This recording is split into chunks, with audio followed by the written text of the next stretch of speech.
You're alone in the car. Nobody's there, no music, no call, and you start talking out loud to yourself. Maybe you're rehearsing a conversation you need to have. Maybe you're walking through a decision. Maybe you just caught yourself narrating something out loud and felt vaguely embarrassed about it even though no one was watching. Most people assume this is a little weird. A quirk, something you do and don't mention. But the reason you talk to yourself goes much deeper than habit. And the fact that you do it at all says something remarkable about how your brain works and where that voice inside your head actually came from. Let's start at the beginning. When you were around 3 years old, you talked constantly, out loud, to yourself about everything. You narrated your own actions like a sports commentator covering a very uneventful game. Moving a toy from one side of the room to the other was worth a full running commentary. Developmental psychologists call this private speech, and for most of the 20th century, it was considered a sign of immaturity. Jean Piaget, the Swiss developmental psychologist who dominated the field for decades, believed children talked to themselves because they couldn't yet distinguish between their own perspective and someone else's.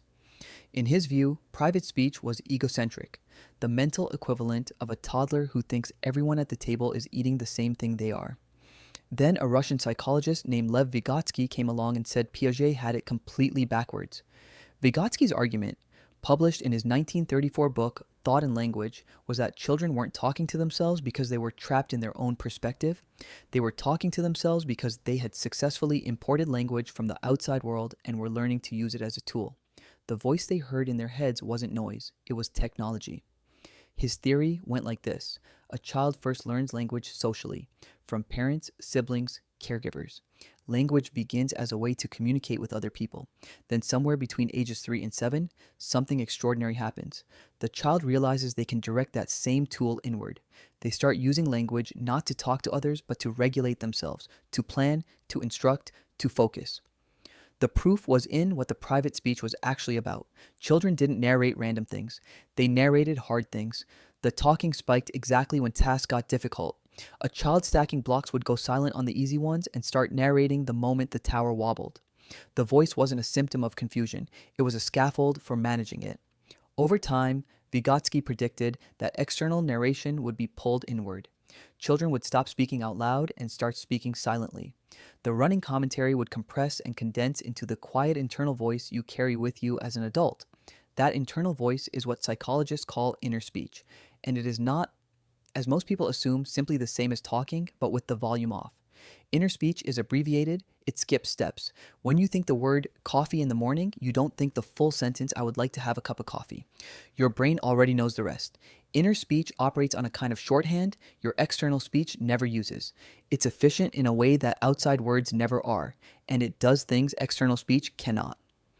In 2014, psychologist Ethan Kross at the University of Michigan published research that changed how scientists think about the function of self-talk. His studies showed that the way you talk to yourself, specifically whether you use first person or your own name, has measurable effects on how your brain processes stress. When people use their own name to coach themselves through a stressful situation, John, you can handle this instead of I can handle this, they consistently performed better, felt less anxious, and recovered faster afterward. The simple act of shifting from first person to third gave the brain a kind of distance from the threat.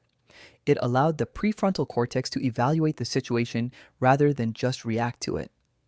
Kross called this self-distancing, and it works because your brain responds differently to language addressed to you versus language coming from you. When someone else says you can do this, it activates your motivational systems differently than when you say I can do this. By using your own name, you effectively trick your brain into processing the support as coming from an outside source. You've been doing this your whole life without knowing why. By the way, if your inner monologue is the kind of thing you think about at 2 a.m., subscribe. This channel is basically your brain's favorite thing to do with idle time.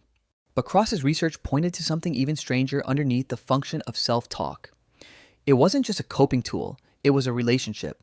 Here's what almost no one talks about. Your inner voice is not one voice. Research from psychologist Charles Fernyhough at Durham University, published in a series of papers between 2008 and 2020, showed that inner speech is frequently dialogic, not a monologue, a dialogue. A conversation between two perspectives that both feel like you.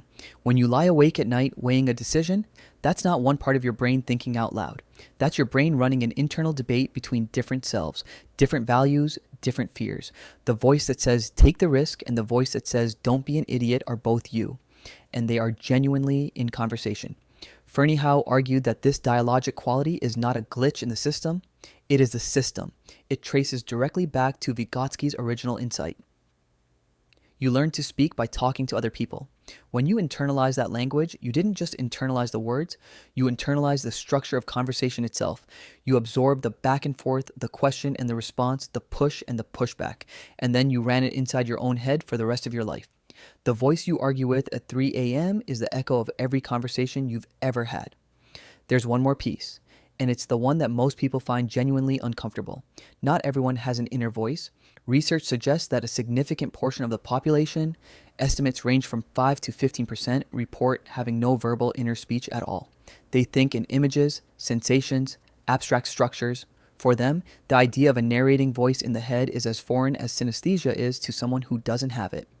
This discovery, which gained mainstream attention around 2020 through viral social media posts and was subsequently studied more rigorously by researchers including Russell Hulbert at the University of Nevada, raised an obvious question. If inner speech is the mechanism by which we regulate ourselves, plan, and process emotion, what do people without it use instead? The honest answer is that nobody knows yet. The research is new and the sample sizes are small, but what it reveals is how much of what we assume to be universal human experience is actually just one configuration among several. Your inner voice is not given. It was built out of other people's voices over years of practice, compressed into something so automatic you forgot it was ever external. And now it sounds like you.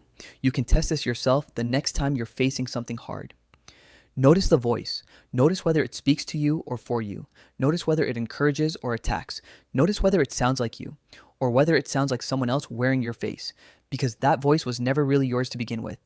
It was borrowed, and at some point along the way, it stopped giving it back. Drop a comment below telling me what your inner voice actually sounds like. Is it you? Is it calm? Is it merciless? I'm genuinely curious. And if this video made you feel slightly strange about a voice you've been living with your entire life, like, share, subscribe. Your inner monologue will narrate the whole process anyway.